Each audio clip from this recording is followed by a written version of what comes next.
and welcome to this special edition of Trade Talk TV. Today we're doing our road to ATS London, and we have Dave from MediaMarkt coming in to help us. So we've got some great news here at ExchangeWare. We've been acquired by Ryanair. Great news. Michael O'Leary has asked me to make use of his first party data, and we will be closing the business down in 6 weeks' time to join Ryanair. So Dave, Michael O'Leary's asked me to join Ryanair and to help him make sense of the first party data. So I brought you in here today to help me. Thank you. What should I do? Well, it's a sad day, Karen. It is a sad day, but also a great day. The airline's ridiculous. 10 years. It's Michael O'Leary after all. It is. All right. Yeah. Well, it's big. It's very big. I don't know what we're going to read every day now. Yeah, I know. ExchangeWare's not here. So basically, I have all this first party data, but I need to build a business around it. And I obviously, MediaMarkt, I've worked with a number of e-commerce, travel, retail clients to build this out. So let's talk about specifically about how I might build a business and leverage this first party data. So tell me how you do it. Yeah. So I'd say in general, there is a global trend towards using first party data to both model and use for new customer acquisition, so sort of lookalikes of existing good clients, and also to do better one-to-one marketing of existing clients. I'd say it's an especially interesting opportunity in the UK and Europe, where third party isn't as ubiquitous as it might be in somewhere, say, like the US. And we're seeing that happen very quickly.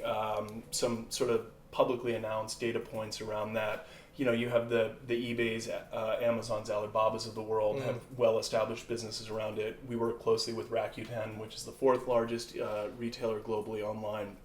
And basically the general kernel of it is to say that as a transactional platform, you collect some really interesting data on consumers. And that data can kind of be used in two ways.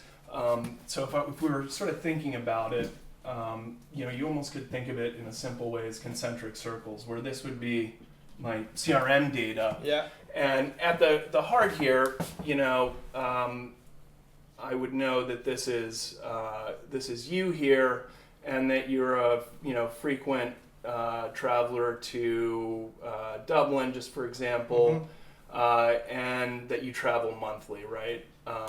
And so I get some very basic information off that. And this is great for what you think of as kind of one-to-one marketing. As you go farther out here, this is really good, but it's characterized by low reach but very high fidelity, right? I know everything about Karen's sort of transactional history with me. As I go farther out this way, what I'm increasing is reach. So I'm getting a little lower on fidelity, but I'm increasing on reach. And what we kind of try to talk to our clients about, whether they be publishers or e-commerce platforms or travel companies, is to think about how you match this sort of efficiently. So for example, this might be things like keyword markers isn't working super well. Keyword remarketing. So let me find people who come to my site. When Kieran comes, he always searches this keyword cluster. And let me go find other content that has high affinity for it. Could be things like remarketing, right? That always works very well, very hand raiser sort of strong signal. As you get farther out here, it could be things like third-party, lookalike data. So let me use things like Axiom segments of people, London people with a certain affluence level who look a lot like here, and I'm going to go try to find them out here. And as you go across here, the other sort of dynamic that happens is transactional platform that's trying to acquire customers for itself, which is to say, hey, I want to sell them another Ryanair ticket. But then the ability to use that data for things like co-op dollars or co-op budgets or trade budgets. So for example, here you take the example, if I knew that you'd come to the site and you researched a fare to Dublin, and I knew, wow, that's somebody who I know is a frequent Dublin flyer, and by the way, they do it monthly, and you haven't bought your ticket yet this month, I'd want to hit you with a ticket or an ad to buy a ticket to Dublin. So I would take something like your origin destination pair, London Heathrow or Gatwick to Dublin. If though I knew you just transacted, I might then segment you and say, actually, now you look ideal for a partner offer. So the ability to monetize not just against core business, but also against sort of partner business, I think is a key aspect of this whole thing. So Ryanair obviously have 60 million uniques a month. I think they've got 40 million sales. So they have 40 million in market intent-driven customers. So they can know if I'm going to Dublin, then they can either work with partners, agencies, other marketers themselves, and work either on a remarketing basis or sell the data.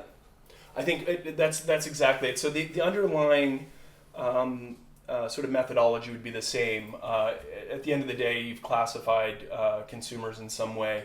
The way that gets monetized differs. So I'll take some wide-ranging examples. In the case of sort of traditional third-party data sales, you might say, look, I'd almost think about it like this. I'm going to use the purple one because that's the proper one, isn't it? It is, yes. This is sort of roughly speaking, you have level of effort and unique value here, right? And there's some curve that goes like this, where you might say, look, the easiest thing I can do is I'm just going to sell the London Heathrow to Dublin pairs to other people, right? I hit them with a 15 frequency on my trying to get them to buy a ticket from Ryanair.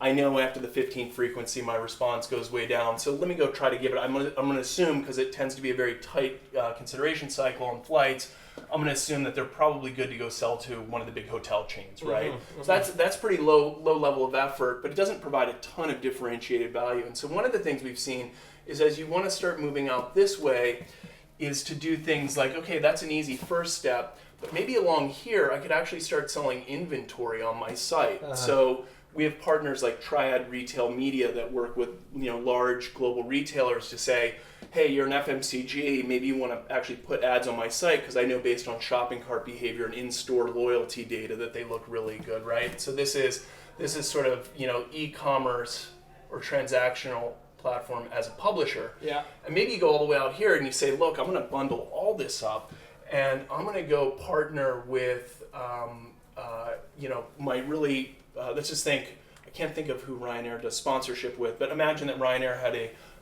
co-reg card or something like that was the Barclays Ryanair card. Yeah. You might go all the way out here and say, look, I'm going to do Barclays, who also has an agreement with, I don't know, Hilton or one of the big hotel chains, and you say, I'm going to bundle it up and I'm going to go in and I'm going to sell them, I'm going to try to sell my my flights, but at the same time I'm going to give inventory to my hotel partners and I'm going to do bundles and I'm going to do on-site sponsorship and things like that. And we've seen that with some of the larger sort of global travel brands where they think of it as a much more immersive experience. Right. And sort of stepping outside of the possibilities of leveraging first party for other commercial pieces, you work with a lot of big brands themselves, like e-commerce and retail. Can you just talk about how, like, let's say I could flip it on the head and say, well, this works for us on the outside, why don't we do more of this on our marketing side? Like, so taking their data in and actually doing some interesting stuff. Because you were talking earlier on about connecting offline sales with the digital process. So give us an idea how that might work. Sure, absolutely. So, in some ways, offline is the new online. It seems like, more and more the ability to, in a privacy-safe way, tie anonymous online IDs to offline transactions. We're working with a number of large physical store companies across the continent and here in the UK. It can work in a number of ways, and it really depends on the category. So for something like grocery, a lot of the money that gets spent in marketing, if you are a Tesco or Sainsbury or an Aldi or whomever, tends to be in trade budgets. So the ability to do things like, say, I know that Karen is a loyalty card holder, he swipes it every time he comes through, tends to shop at multiple stores, not a single one. Like these are difficult data points for an FMCG to get. For example, tends to be a multi-store shopper, tends to buy more premium goods, and these are the types of offers that it responds to. The ability then to take programmatic technology like ours or some of the other folks in our space tie that across device and say like, actually Unilever or Reckitt Benckiser or P&G, now as soon as people that look like Karen, who are multi-store shoppers, who are premium buyers, as soon as they're physically close to the store, I'm going to do a push communication to mobile device, or when they're at home researching new products, I'm going to use that as signal to push the right ad because of what I know about them. And that can be we're seeing an increasing sort of value around that. And can you do that in store as well? I mean, obviously someone comes into like a retail store and they're actually shopping, and then suddenly a sort of like, based on maybe linking previous sales to they can get an ad or some kind of a push message to say, well, there's a sale in whatever, are you interested? Yeah, that's precisely it. It's because this data all exists. I think some of the publicly seen examples of this going on now, and that's been going on for a while, Tesco buying Sociomanic, or Zalando, which is all online, but Zalando buying Matrigo, Auto Group, which is a massive German retail company, starting their own programmatic group. I think you're seeing a set of retailers that are doing this data. And will they do that internally, or will that be for as a commercial proposition for the rest of the market as well? It's a great question. I think the answer is both. What we've seen is often the marketing folks will have access to this data that we're talking about online and off, as long as you can balance, and it's not easy to do, the cannibalization of your own customer acquisition. Yeah.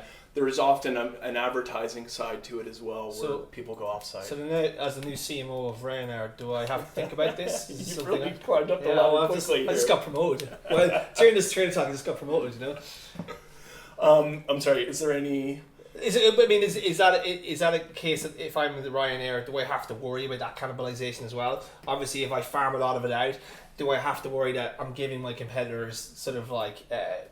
the data to kind of cannibalize my business? I think that's right, and that's why I think I would consider this just straight data sale, the sort of easiest one to do, but maybe not the highest value, because you have less control. You're sort of letting it out. I think in general we're seeing a movement towards more walled gardens, both on the e-commerce side, certainly with big folks like Google and Facebook. Atlas is basically their way to keep data in but leverage the value of it. I think here in the UK, really interesting one to us that we're looking at on the pure publisher side is Pangea. Oh yeah, so, the co-op, The co-op, exactly. So you take Guardian data and FT data and CNN and all these really premium Economist, all these really premium things, and you basically say like, actually, if I'm an advertiser, even if I'm operating programmatically, because that has a programmatic backbone, I'm willing to let them sort of optimize it at the edge, because they're going to know a lot about people, and they may not want to let all that data out. And so I think we're seeing a rebalancing of that.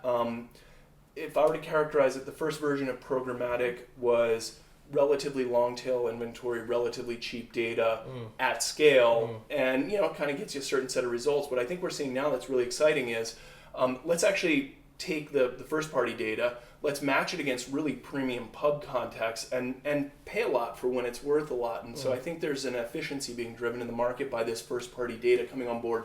At the same time, the publishers and sort of e-commerce companies, if we think of them as publishers, are sort of coming more out into market with this kind of trading desk mentality. Okay. Dave, thanks very much. And I'll be giving you a call in my new role as CMO of Ryanair. And we will see you at ATS Land this year. Thanks very much. We'll see you next time on Trader Talk TV. Thanks a lot.